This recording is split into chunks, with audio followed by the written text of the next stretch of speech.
Nah, gini. Assalamualaikum warahmatullahi wabarakatuh. Sahabat-sahabat jemaah DNSA dimanapun berada. Alhamdulillah, hari ini saya diperjalankan jiwa raga saya oleh Allah ada di rumahnya Kang Warman. Nah, ini beliau ini adalah sahabat seperjalanan saya mengamalkan zikir nafas sadar Allah. Nah, ini prosesnya sangat luar biasa juga nih beliau ini nih. Gimana Kang Warman waktu terakhir kemarin TOT pengalaman jenengan di saat diperjalankan jiwa raganya ke Padepokan Patrap, apa yang jenengan rasakan? Alhamdulillah, dari hasil TOT kemarin banyak hikmah yang ketemu. Misalnya terutama dari perbaikan akhlak, dari mulai menata rumah tangga, dan banyak ya amanah-amanah Allah perintahkan kita bisa dijalankan dengan tertib, dengan benar-benar menjalankan semua perintah Allah, dengan disadari dengan adanya sadar Allah. Lebih ibadah itu lebih berasa, sangat cara kita mendekatkan ke Allah lebih nikmat lagi gitu, yang memang nggak bisa diungkapkan dengan kata-kata ya. Kalau dikasih kebahagiaan sama Allah itu, alhamdulillah.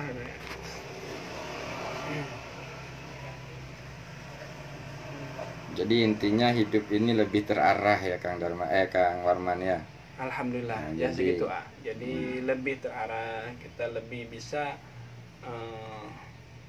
banyak hikmah-hikmah yang dapat dipetik dari kehidupan ini gitu. Jadi kita bisa berguru dengan alam ini, semua bisa berguru kalau kita memang didasari dengan ada sadar Allah gitu. Banyak hikmah-hikmahnya, pelajaran-pelajaran yang bisa diambil gitu ya. Dari kecilnya dari keluarga sampai ke orang lain, interaksi dengan siapapun, kita selalu dengan sadar Allah. Kesadaran kita harus selalu dengan Allah. Dan jadi ternyata setelah kita sadar Allah itu tidak menjadi Allah ya Pak. Iya. Kadang-kadang kita ini salah paham, gagal paham. Iya, mengenal Allah malah jadi Allah. Ternyata setelah kita mengenal Allah itu menjadi manusia biasa yang menjalankan amanah-amanah Allah dalam kehidupan ya. Iya, betul. Ya, amanahnya sebagai suami, amanahnya sebagai bos ya kan, amanahnya sebagai anak dari orang tua kan gitu. Betul. Nah, ini memang kadang-kadang dalam aplikasi ini banyak orang yang gagal paham. Jadi gagal pahamnya itu setelah mengenal Allah jadi Allah. Wah, ini kadang-kadang yang ngatur Allah. Nah, padahal kita harus mengikuti aturan-aturan Allah yang sudah Allah tentukan dalam kehidupan. Betul. Menjalani dengan kesadarannya, yaitu selalu menyadari Allah. Jadi pedagang, ya pedagang sadar Allah gitu. Betul. Jadi setelah mengenal Allah tuh nggak jadi wali kutub, enggak ya, jadi tetap jadi Kang Warman. Kang Warman yang sadar Allah, yang menjalani amanahnya sebagai pedagang. Nah, di sini memang kita perlu ketegasan, kelurusan dalam mengenal Allah itu ya. Kita harus sadar bahwa kita ini adalah makhluknya, ciptaannya ya. Allah itu yang menciptakan. Jadi yang namanya makhluk itu tidak akan menjadi sang pencipta, tapi makhluk ini akan selalu turut taat, patuh kepada kehendak-kehendaknya dan perintah-perintahnya. Dan memang di Padepokan Patrap Surakarta itu kita diajarkan untuk lurus ke Allah, berguru ke Allah. Bukan berarti tidak butuh guru manusia, jadi jangan sampai salah paham. Jadi berguru ke Allah itu membaca hikmah-hikmah atau yang kita alami dalam keseharian. Contoh kayak jenengan sekarang, alhamdulillah katanya istri semakin mendekat, semakin sadar kan gitu ya, semakin mau menerima keadaan apapun, bahwa menyadari itu semua kehendak Allah. Nah, ini kan sesuatu yang memang rezeki yang Allah berikan yang luar biasa sebenarnya. Rezeki yang tidak ternilai itu ya di saat jiwanya ini sadar Allah. Betul. Nah, ini kadang-kadang memang kita ini kalau udah ngomong rezeki itu patokannya uang. Nah, ini masalahnya. Jadi rezeki itu bukan hanya uang. Kita sehat, kita bisa bernapas, kita bisa menjalankan aktivitas pun itu sebuah rezeki dari Allah, dan kita bisa ketemu silaturahmi seperti ini ya rezeki dari Allah. Sehingga memang kesadaran ini apabila kita sudah aktif akan selalu menyadari, dan semua akan ada hikmah. Jadi apapun yang kita alami akan ada hikmah, dan di situ akan kita selalu bersyukur kepada Allah. Contoh misalkan kita jualan sepi, kalau pakai akal pikir kita kan kesel, udah usaha, udah ngemodal segala macem, tapi kok dikasih sepi juga, padahal ya udah ibadah, udah zikir segala macam. Nah disitulah ternyata kita itu memang diberikan pembelajaran. Mencintai Allah itu harus murni. Jadi jangan karena ada keadaan gitu. Jadi kalau kita sadar keadaan susah maupun senang, kalau itu pemberian Allah ya itu kita kan tidak akan bingung, tidak akan goyah. Keyakinan kita, kesadaran kita bahwa itu semua dari Allah, dan yang bisa memberi senang Allah, yang memberi susah Allah. Jangan sampai kita terjebak dengan uang, menuhankan uang segala-galanya. Ternyata ya enggak juga. Banyak orang yang punya uang tapi hidupnya sengsara kan gitu, susah. Tapi banyak juga yang nggak punya uang, hidupnya senang. Nah, jadi kan ternyata nggak ada kaitannya di situ. Jadi uang itu hanya sekedar alat tukar, alat bantu. Memang betul kalau kita punya uang kita bisa umroh, kita bisa sedekah, betul itu. Tapi jangan salah, gitu loh. Tanpa punya uang, kalau Allah kehendaki kita umroh ya umroh, kan gitu. Kalau kehendaki kita beramal ya beramal, tapi dengan mengikuti kehendaknya Allah, bukan kemampuan kita. Dan kita menyadari bahwa uang itu yang memberikan Allah, bukan hasil kerja kita. Sesungguhnya kerja kita itu ya hanya sekedar menjalankan amanah. Karena sesungguhnya rezeki uang itu ya Allah sudah atur, Allah sudah tentukan.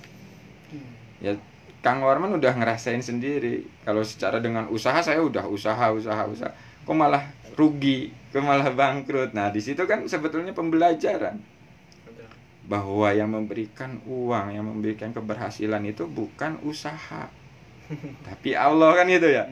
Tapi secara syariatnya memang harus berusaha, tapi dalam arti kata kita harus minta petunjuk Allah, sehingga syariatnya ini diperintahkan secara mengikuti perintah Allah. Misalkan contoh yang jenengan lakukan kemarin itu, dagang ini gagal, dagang itu gagal, begitu berserah ke Allah, minta petunjuk Allah, tiba-tiba kamu dagang ini. Nah itu kan, jadi ke Allah itu bukan berarti meninggalkan syariat, enggak.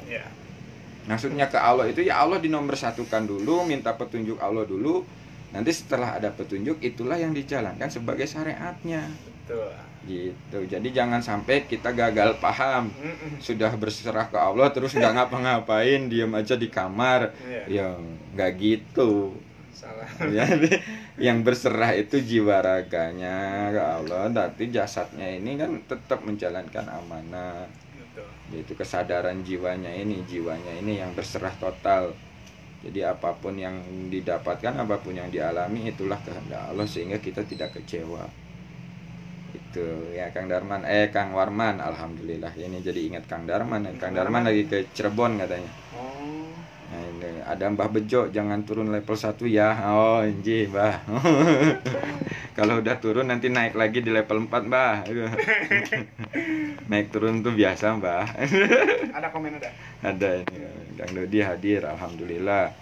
Ada Pak Ateng, ada Pak Muslim, ya alhamdulillah yang sudah hadir. Ada Pak Sifal. Nah ini obrolan siang hari ngopi, ya maksudnya ngopi ini ngobrol perkara iman, ngobrol perkara ihsan bersama Kang Warman. Dan alhamdulillah dengan dipertemukannya ini banyak hikmah-hikmah juga yang tadi kita obrolkan. Jadi semakin bertambah lagi keyakinan kita kepada Allah, keimanan kita kepada Allah ini semakin kuat. Ternyata memang Allah ini istilahnya memberikan pemahaman, terkadang ya secara langsung, terkadang juga melalui sahabat-sahabat kita gitu. Ya kayak tadi jenengan menceritakan pengalaman-pengalaman yang jenengan alami. Oh ternyata saya belum pernah mengalami, tapi dipahamkan kan gitu. Sebaliknya pun sama, jenengan mendengarkan pengalaman-pengalaman saya dan di situ Allah pahamkan. Nah di situ ternyata kan kita saling mengisi, saling menguatkan, saling istilahnya mengingatkan.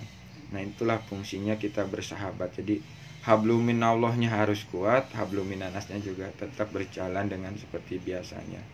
Jadi bagi sahabat-sahabat DNSA dimanapun berada yang sedang masih diproses, tetaplah istiqomah, nikmati prosesnya. Sesungguhnya ya proses itulah nanti yang akan memahamkan jenengan, menghantarkan dengan proses itu jenengan akan dipahamkan oleh Allah gitu.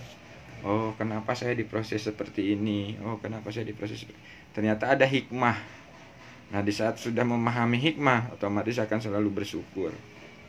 Bersyukur apapun keadaannya. Oh jadi syukur tanpa syarat. Nah jadi kalau benar-benar cinta itu ya harus murni. Jangan cinta di saat diberi kemudahan doang. Di saat susah nggak cinta lagi. Palsu itu. Nah, patah hati gitu kan. Nah itulah memang kadang Allah itu istilahnya memberikan pembelajaran atau ujian lah, ibaratnya kesungguhan kita benar-benar cintanya itu benar-benar murni atau hanya karena sesuatu. Nah, tapi kalau hanya karena sesuatu pasti akan selalu kecewa. Jadi mencintai Allah itu harus murni dan menerima segala sesuatu yang diberikan oleh Allah, sehingga kita akan tetap bersyukur apapun keadaannya. Nah mudah-mudahan video sebentar ini ada manfaatnya bagi teman-teman dimanapun berada. Mungkin saya cukupkan dulu. Sekian dari saya. Wassalamualaikum warahmatullahi wabarakatuh. Waalaikumsalam warahmatullahi wabarakatuh.